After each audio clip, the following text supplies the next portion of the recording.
Esta mañana tu perro te miró, no hizo nada más, solo te miró. Y tú te levantaste, fuiste a la cocina y le serviste comida.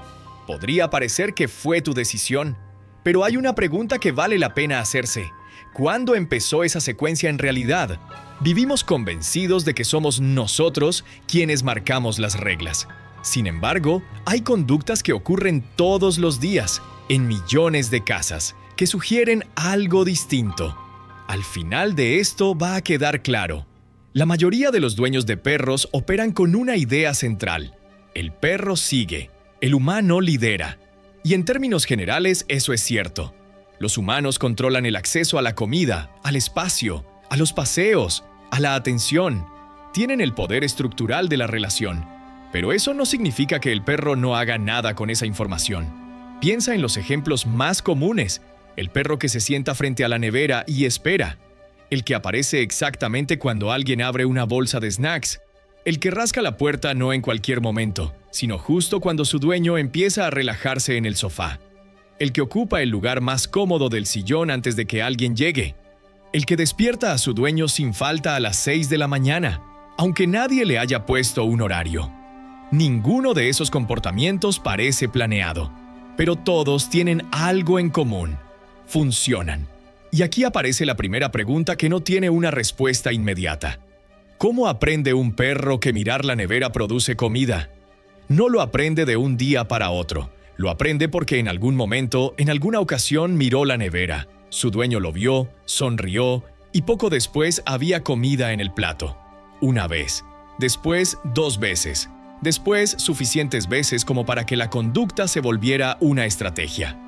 Esto tiene un nombre en psicología del comportamiento: refuerzo positivo accidental. Nadie decidió enseñarle eso al perro. Ocurrió solo a través de la repetición. El perro no entendió el concepto de nevera, entendió la secuencia. Esta acción en este momento, frente a esta persona, produce ese resultado. Y eso es suficiente. Pero hay algo más interesante todavía. Y es que esas secuencias no son aleatorias. Parte de la literatura sobre comportamiento animal plantea que los perros son observadores sociales notablemente eficientes.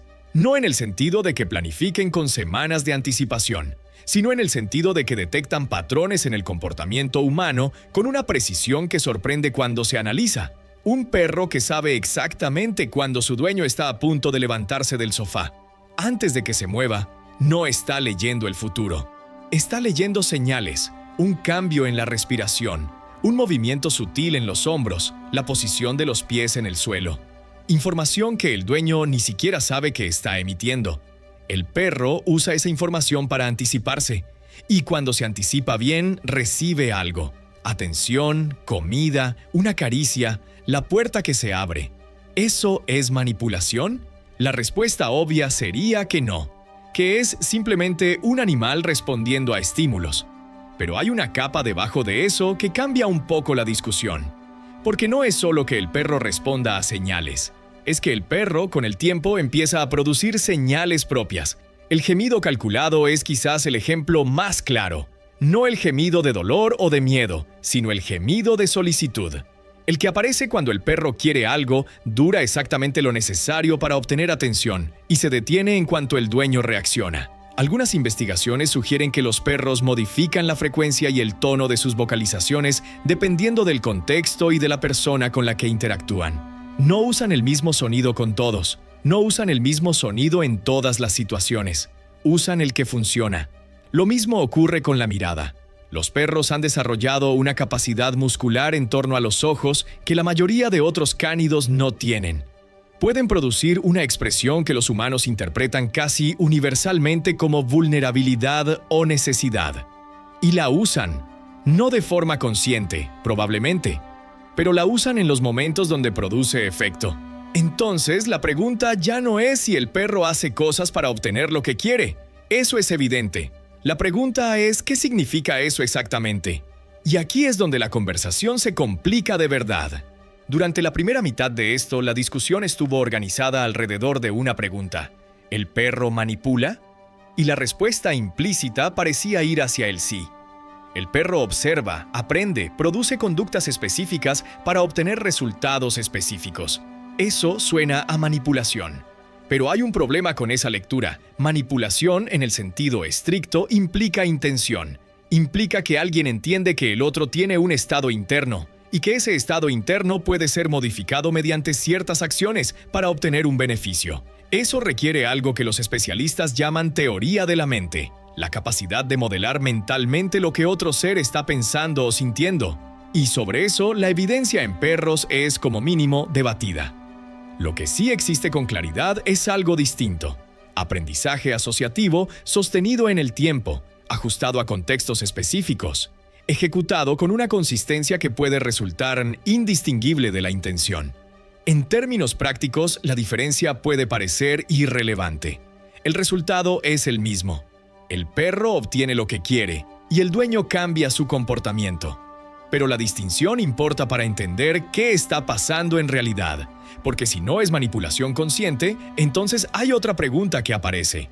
Una que cambia completamente quién es el responsable de la situación. Si el perro no planifica, si no tiene un modelo consciente de lo que su dueño está pensando, entonces ¿cómo es que sus estrategias funcionan tan bien? La respuesta es que no funcionan porque el perro sea especialmente inteligente en términos abstractos. Funcionan porque los humanos son especialmente predecibles. Los dueños de perros tienden a repetir sus respuestas. Si ceder ante un gemido funcionó una vez, es probable que funcione de nuevo. Si ignorar una conducta fue difícil la primera vez, será más difícil la segunda. Los patrones humanos son estables, y el perro los aprende sin necesitar ninguna teoría sobre el estado mental de nadie. Solo necesita repetición. Aquí aparece el detalle que más cambia la interpretación de todo lo anterior. En muchos de los casos que parecen manipulación canina, el comportamiento del perro no es la causa del problema. Es el resultado de un proceso donde el humano participó activamente, aunque sin saberlo. El dueño entrenó al perro para que adoptara esas conductas, sin intención, sin conciencia, pero lo entrenó.